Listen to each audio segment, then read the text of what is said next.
करती हूँ आप सब लोग ठीक होंगे, खैरियत से होंगे। स्टूडेंट्स, आज का हमारा लेक्चर है फ्यूचर कंटीन्यूअस टेंस पे, उसके active voice and passive voice के बारे में हम बात करेंगे। फ्यूचर कंटीन्यूअस टेंस को उर्दू में ज़माना मुस्तकबिल जारी कहा जाता है and active voice and passive voice को फेल मारूफ एंड फेल मजहूल। देखिए, इसके नाम से ही जाहिर हो रहा है ज़माना मुस्तकबिल जारी, कोई ऐसा काम जो हम मुस्तकबिल में करेंगे और वो जारी है, ख़त्म नहीं हुआ। ठीक है, जिन जुमलों से ये बात मालूम हो कि काम आने वाले वक्त में जारी रहेगा, वो अभी रुका नहीं होगा या मुकम्मल नहीं हुआ होगा, वो जारी रहेगा। और वो ज़माना कौन सा है? मुस्तकबिल, आने वाले ज़माने में। सैम्पल इसके देख लेते हैं। जुमले के उर्दू फिक्रों के लास्ट पे आएगा जा रहा होगा, जा रही होगी, जा रहे होंगे। ये पैसिव वॉइस सेंटेंस की बात हो रही है कि अगर सेंटेंस पैसिव वॉइस में है तो वहां पे हमने जा रहा होगा, जा रही होगी, जा रहे होंगे लगाना होगा। ठीक है, अगर सिंपल सेंटेंस है, सिंपल फ्यूचर कंटीन्यूअस टेंस है और एक्टिव वॉइस में है, तो सिंपल हम क्या लगाएंगे? रहा होगा, रही होगी, रहे होंगे। ठीक हो गया। इसके बाद हेल्पिंग वर्ब की तरफ आते हैं। हेल्पिंग वर्ब यहाँ पे कौन कौन से यूज होंगे? शैल बी प्लस बी, ठीक है, विल बी प्लस बी। जहां पे भी शैल बी और विल बी आएगा उनके साथ आपने बीइंग का इजाफा कर देना है। ठीक है, अब ये दोनों हेल्पिंग वर्ब्स किन किन सब्जेक्ट के साथ यूज होंगे? Shall be plus being use होगा आई और वी के साथ। ठीक है, ये बात आपने लाजमी याद रखनी है कि आई और वी के जहां पे भी आएगा वहां आपने शैल बी प्लस बीइंग लगाना होगा। ठीक है, और बाकी सब के साथ हमने विल बी प्लस बीइंग लगाना है। उनमें कौन कौन से आ जाते हैं? You, they, he, she, it, singular noun plus plural noun. ठीक है, जहां पे भी ये सारे प्रोनाउन और नाउन आ जाएंगे वहां पे हमने विल बी प्लस बीइंग लगाना होगा, और जहां पे आई और वी आ जाएगा वहां आपने simply shall be plus being लगा देना है। नेक्स्ट हम बात करते हैं फार्मूलाज की। ठीक है, सबसे पहले मैं आपको इसका सिंपल फार्मूला बता देती हूँ कि एक्टिव वॉइस से पैसिव वॉइस में जुमला कैसे कन्वर्ट होगा, उसमें जब एक्टिव वॉइस से पैसिव वॉइस में जाएगा क्या चेंजेस आएंगी। ठीक है, सबसे पहले अगर हम सिंपल फार्मूले की बात करें, सिंपल एक्टिव वॉइस सेंटेंस की बात करें, ठीक है, उसमें क्या होगा कि सबसे पहले हमारे पास सब्जेक्ट आएगा, फिर हेल्पिंग वर्ब शैल या फिर विल, फिर इसके बाद बी। ठीक है, शैल बी या विल बी, फिर वर्ब की फर्स्ट फॉर्म, फिर आईएनजी, फिर ऑब्जेक्ट। जहां पे भी आईएनजी आता है वहां पे वर्ब की फर्स्ट फॉर्म यूज होती है। ठीक है, ये बात आपने याद रखनी है। इसके बाद जब हम पैसिव वॉइस सेंटेंस में आएंगे तो सबसे पहले सब्जेक्ट, फिर शैल और विल, फिर बी, शैल और विल भी वैसे ही आएगा। इसके बाद हमने ऐड करना है बीइंग पैसिव वॉइस में, और ये कहाँ किस सेंटेंस की बात हो रही है? फ्यूचर कंटीन्यूअस टेंस की बात हो रही है। फिर बीइंग, फिर वर्ब की थर्ड फॉर्म, फिर बाय और फिर ऑब्जेक्ट। इसमें अब क्या सबसे बड़ी चेंजिंग क्या आएगी कि सब्जेक्ट जो है वो ऑब्जेक्ट की जगह चला जाएगा और ऑब्जेक्ट जो है वो सब्जेक्ट की जगह चला जाएगा। ये क्रॉस का निशान क्या शो कर रहा है कि सब्जेक्ट पैसिव वॉइस में जाके ऑब्जेक्ट बन जाएगा और ऑब्जेक्ट जो है वो पैसिव वॉइस में जाके सब्जेक्ट बन जाएगा। अब हम पूरा स्ट्रक्चर पढ़ते हैं इसका एक्टिव वॉइस सेंटेंस का। इसमें हम इसके नेगेटिव पढ़ेंगे। सेंटेंस इंट्रोगेटिव सेंटेंस का formula negative plus interrogative sentence और डब्ल्यूएच फैमिली वर्ड्स का। ठीक है, सबसे पहले इसका सिंपल फार्मूला वही जो मैंने आपको ऊपर बताया पॉजिटिव सेंटेंस के लिए, सब्जेक्ट शैल या विल, फिर बी, फिर वर्ब की फर्स्ट फॉर्म, फिर आईएनजी और फिर ऑब्जेक्ट। अगर इसी में हम नेगेटिव सेंटेंस की बात करें तो सबसे पहले सब्जेक्ट, इसके बाद शैल या विल, फिर नॉट और फिर बी। ठीक है, जहां पे भी शैल बी या विल भी आ रहा होगा वहां पे आपने शैल और बी के दरमियान क्या लगा देना है? नॉट लगा देना है नेगेटिव सेंटेंस में। इसके बाद वर्ब की फर्स्ट फॉर्म, फिर आईएनजी, फिर ऑब्जेक्ट, उसी तरह। अब हम बात करते हैं इंट्रोगेटिव सेंटेंस की सवालिया जुमला। उसमें क्या होगा कि सब शैल और विल जुमले के स्टार्ट पे आ जाएंगे सब्जेक्ट से पहले। ठीक है, इसके बाद सब्जेक्ट आएगा। ये समझो कि ये जो दो चीजें हैं जो नेगेटिव सेंटेंस में ऊपर बताई गई है वो आपस में उलट जाएंगी। शैल और विल पहले आ जाएगा और सब्जेक्ट बाद में आएगा। इसके बाद हमने सब्जेक्ट के बाद यहाँ पे बी लगाना है, फिर वर्ब की फर्स्ट फॉर्म, फिर आईएनजी, फिर ऑब्जेक्ट और फिर लास्ट पे हमने क्वेश्चन मार्क लगाना है। ठीक हो गया। इसके बाद नेगेटिव प्लस इंट्रोगेटिव सेंटेंस की बात करें, बिल्कुल इंट्रोगेटिव सेंटेंस की तरह, बस हमने यहाँ पे नॉट का इजाफा करना है। कहाँ करना है? सबसे पहले शैल और विल लगेगा, फिर सब्जेक्ट, और सब्जेक्ट के बाद यहाँ पे हमने नॉट लगा देना है। ठीक है, और उसके बाद बी लगाना है। सब्जेक्ट और बी के दरमियान में यहाँ पे नॉट आ जाएगा, फिर वर्ब की फर्स्ट फॉर्म, फिर आईएनजी, फिर ऑब्जेक्ट और लास्ट पे क्वेश्चन मार्क। अब हम बात करते हैं डब्ल्यूएच फैमिली वर्ड्स की। ठीक है, डब्ल्यूएच फैमिली वर्ड्स में कौन कौन से वर्ड्स आ जाते हैं? हमारे पास व्हाट आ जाता है, where, whose, when, why, who, ये सारे आ जाते हैं। ये अगर आ जाएं तो क्या होगा कि बाकी जो जुमला है, बाकी जो फार्मूला है वो बिल्कुल इंट्रोगेटिव सेंटेंस की तरह होगा, आपस में बिल्कुल सेम है। बस हमें क्या करना होगा कि डब्ल्यू आई फैमिली वर्ड का जो भी मेंबर होगा वो हमने जुमले के स्टार्ट पे कर देना। ठीक है, शेल और विल से भी पहले आ जाता है, इसको डबल इंट्रोगेटिव सेंटेंस भी बोला जाता है। ठीक है, ये जुमले के स्टार्ट पे आ जाएगा और बाकी जुमला जो है वो सारा का सारा इंट्रोगेटिव सेंटेंस की तरह उसी तरह शेल और विल जुमले के स्टार्ट पे, फिर सब्जेक्ट, फिर बी, फिर वर्ड की फर्स्ट फॉर्म, फिर आईएनजी, फिर ऑब्जेक्ट और लास्ट पे क्वेश्चन मार्क। नेक्स्ट हम बात करते हैं पैसिव वॉइस सेंटेंस की। पैसिव वॉइस का स्ट्रक्चर, उसका नेगेटिव, उसके इंट्रोगेटिव, उसके नेगेटिव प्लस इंट्रोगेटिव और डब्ल्यूआई फैमिली वर्ड्स। अच्छा, सबसे पहले इसका पॉजिटिव सेंटेंस कैसे बनेगा, जैसे कि ऊपर में आपको फार्मूले में बताया, सबसे पहले सब्जेक्ट, फिर शैल या विल, फिर बी, इसके बाद बी, फिर वर्ड की थर्ड फॉर्म, फिर बाय और फिर ऑब्जेक्ट। इसी तरह इसकी नेगेटिव सेंटेंस की बात करें तो क्या होगा, सबसे पहले सब्जेक्ट, इसके बाद शैल और विल और इसके बाद नॉट यूज होगा। ठीक है, हेल्पिंग वर्ब के बाद हमेशा नॉट यूज होता है। इसके बाद बी, इसके बाद बीइंग और फिर वर्ब की थर्ड फॉर्म और फिर बाय और फिर ऑब्जेक्ट। इसके बाद अगर हम नेगेटिव इंट्रोगेटिव सेंटेंस की बात करें, सवालिया जुमले की, तो क्या होगा कि सब्जेक्ट और हेल्पिंग वर्ब आपस में उल्ट जाएंगे। शैल और विल जुमले के स्टार्ट पे आ जाएगा और इसके बाद हम यूज करेंगे सब्जेक्ट। सब्जेक्ट के बाद बी, फिर बीइंग और फिर वर्ब की थर्ड फॉर्म बाय और ऑब्जेक्ट और जुमले के लास्ट पे क्वेश्चन मार्क। अच्छा, अब बात आ जाती है नेगेटिव प्लस इंट्रोगेटिव सेंटेंस की। इसमें क्या होगा, शैल और विल उसी तरह, फिर सब्जेक्ट और सब्जेक्ट के बाद नॉट यूज होगा। नॉट के बाद फिर बी, फिर बीइंग और वर्ब की थर्ड फॉर्म, बाय और ऑब्जेक्ट एंड लास्ट पे क्वेश्चन मार्क।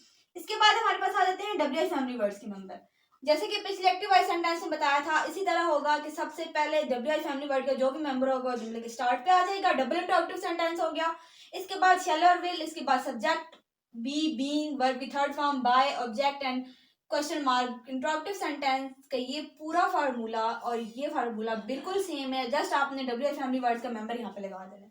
इसका आपको जब मैं आपको आगे नेक्स्ट एग्जांपल दूंगी आपको सही से समझ आ। अब हम बात करते हैं पॉजिटिव सेंटेंसेस की। ठीक है, जिस पीछे आपको फार्मूलाज मैंने बता दिया, अभी उन फार्मूलाज के तहत हम एग्जांपल्स बनाएंगे, सेंटेंसेस बनाएंगे, जिससे आपको क्लियरली समझ आ जाएगा कि पॉजिटिव सेंटेंस कैसे बनते हैं। इसके बाकी नेक्स्ट सारा उन्हीं फार्मूलाज को लेके हम अपने पूरे लेक्चर में लेके चलेंगे। अच्छा, सबसे पहले हम पॉजिटिव सेंटेंस की बात कर लेते हैं। इसका फार्मूला हमारे पास क्या है, सबसे पहले सब्जेक्ट आएगा, फिर शैल और विल आएगा, फिर बी, फिर वर्ब की first form plus ING plus object. Passive voice की बात करें, सबसे पहले सब्जेक्ट, फिर शैल या विल, फिर बी और फिर बी, फिर वर्ब की थर्ड फॉर्म और फिर बाय। तीन चीजें याद रखनी है यहाँ पे आपने, एक आपने बीइंग लगाना है, वर्ब की थर्ड फॉर्म लगानी है, बाय लगाना है और फिर ऑब्जेक्ट। सबसे पहले एग्जांपल हमारे पास है कि सना विल बी टेलिंग अ लाई।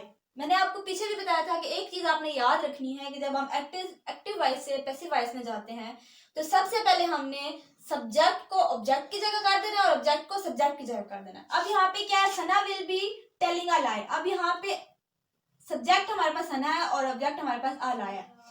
हमने अ लाई को पैसिव वॉइस में सब्जेक्ट बनाना है। A lie will be being told by Sana. A lie यहाँ पे हमने सब्जेक्ट बना दिया, यहाँ पे ऑब्जेक्ट था। अलाई विल बी लगा क्योंकि अलाई जो है वो सिंगुलर है। इसके बाद हमें लगाना है बीइंग, फिर वर्ब की थर्ड फॉर्म टोल्ड, टेल की थर्ड फॉर्म क्या है, टोल्ड बाय सना। सना यहाँ पे आके ऑब्जेक्ट बन गई, यहाँ पे सब्जेक्ट थी। क्लियर हो गया। इसके बाद he will be playing hockey, hockey will be being played by him. अब ही जो है यहाँ पे सब्जेक्टिव प्रोनाउन है, लेकिन जब वो पैसिव वॉइस में जाएगा इसका ऑब्जेक्टिव प्रोनाउन हमारे पास बाय हिम आ जाएगा। ठीक है, पीछे जब मैं आपको टेबल्स बताती हूँ, फर्स्ट लेक्चर में मैंने आपको बताया था, सेकंड लेक्चर में आपको टेबल बना के बताया था जिसमें सब्जेक्टिव प्रोनाउन हमारे पास थे, उनको ऑब्जेक्टिव प्रोनाउन में हमने कैसे कन्वर्ट किया था। ही का ऑब्जेक्टिव प्रोनाउन हमारे पास बाय हिम था। ठीक है, आई का ऑब्जेक्टिव प्रोनाउन बाय मी था, शी का बाय हर, ही का बाय हिम, दे का बाय देम, वी का बाय अस। ठीक है, अब यहाँ पे he will be playing hockey, hockey will be being played by him. Hockey यहाँ पे सिंगुलर है इसलिए हमने यहाँ पे साथ विल बी लगाया। हॉकी विल बी बीइंग ऊपर फार्मूले के साथ साथ आप लेके चले, बीइंग लगाया, प्ले की थर्ड फॉर्म हमारे पास प्लेड है by him. They will be advising us. अब यहाँ पे देखें, दे यहाँ पे सब्जेक्ट और अस यहाँ पे ऑब्जेक्ट है। यहाँ पे अस जो है वो यहाँ पे ऑब्जेक्टिव प्रोनाउन बन रहा है। अब अस का सब्जेक्टिव प्रोनाउन हमारे पास क्या होगा, वी।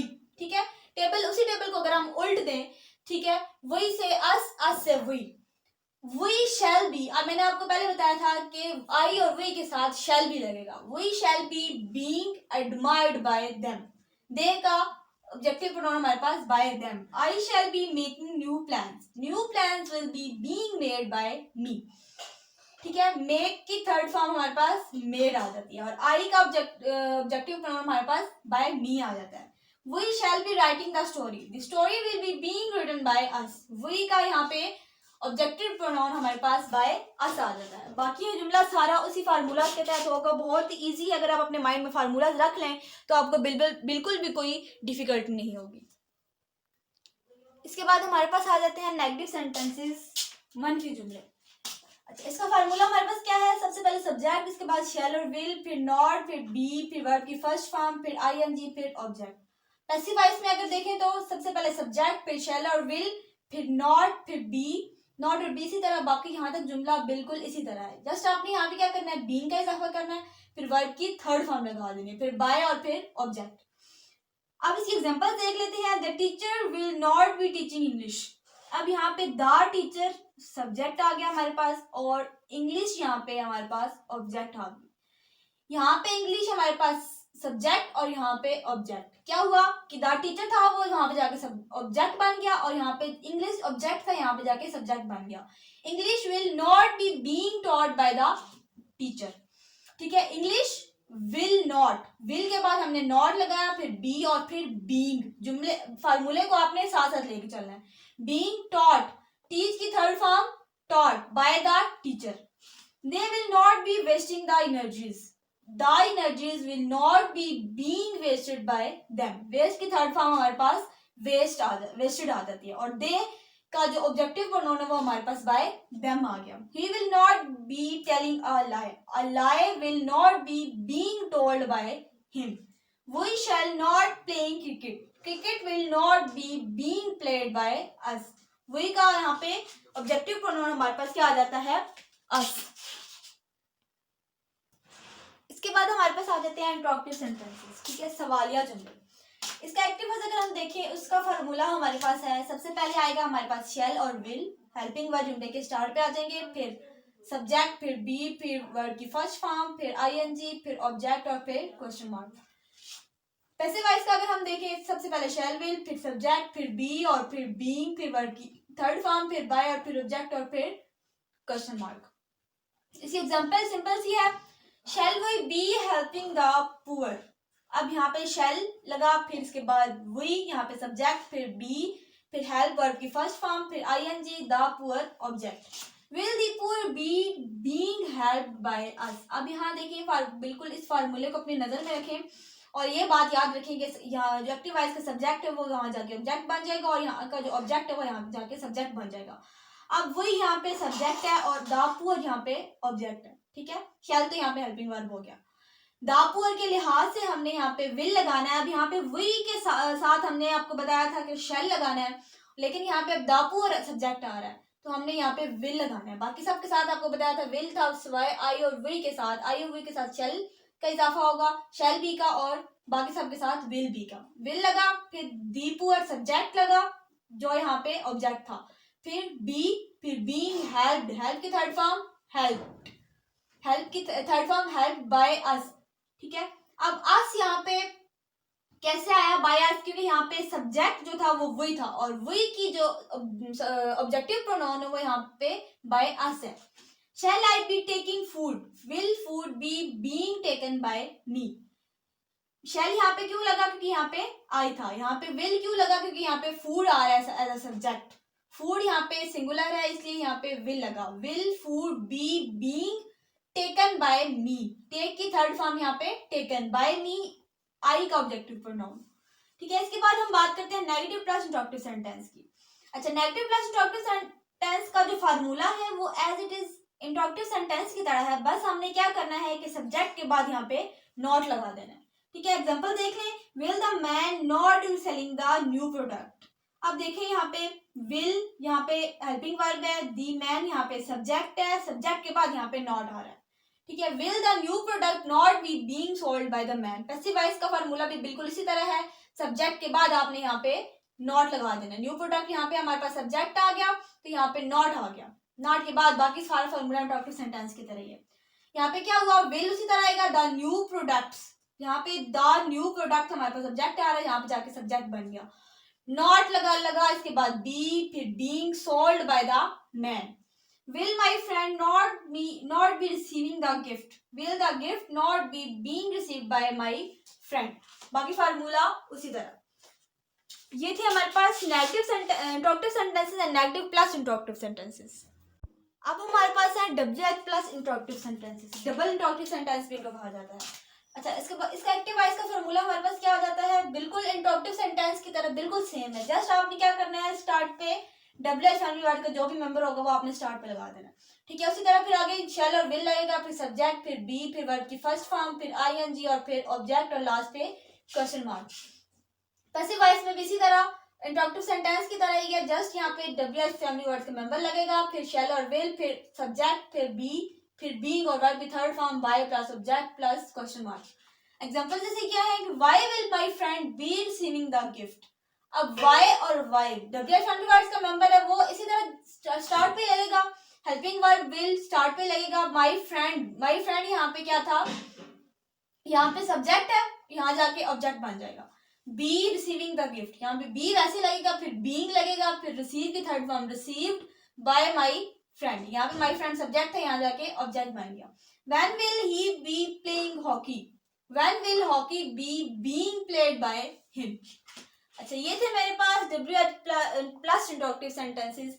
आज हमने बात की फ्यूचर कंटीन्यूअस टेंस के बारे में, उसके एक्टिव वॉइस, उसके पैसिव वॉइस बनाए, उसके तमाम सिंबल्स, डेफिनेशंस, फार्मूलाज, तमाम स्ट्रक्चर्स मैंने आपको बता दिए डिटेल से। उम्मीद करती हूँ आपको अच्छे से समझ आ गए होंगे। फिर भी कोई किसी किस्म का भी क्वेश्चन हो मुझसे कमेंट बॉक्स में आप पूछ सकते हैं। दुआ में याद रखिएगा, मिलते हैं अपनी नेक्स्ट वीडियो में। अभी आगे हमारी बस एक ही काइंड रह गई है फ्यूचर परफेक्ट टेंस की, तो इसके बाद मैं आपको ब्रीफ शॉर्ट सा एक इंट्रोडक्शन दूंगी लास्ट में कंक्लूड करने के लिए तमाम एक्टिव वॉइस और पैसिव वॉइस के जितनी भी हमने काइंड्स पढ़ी हैं। दुआ में याद रखिए।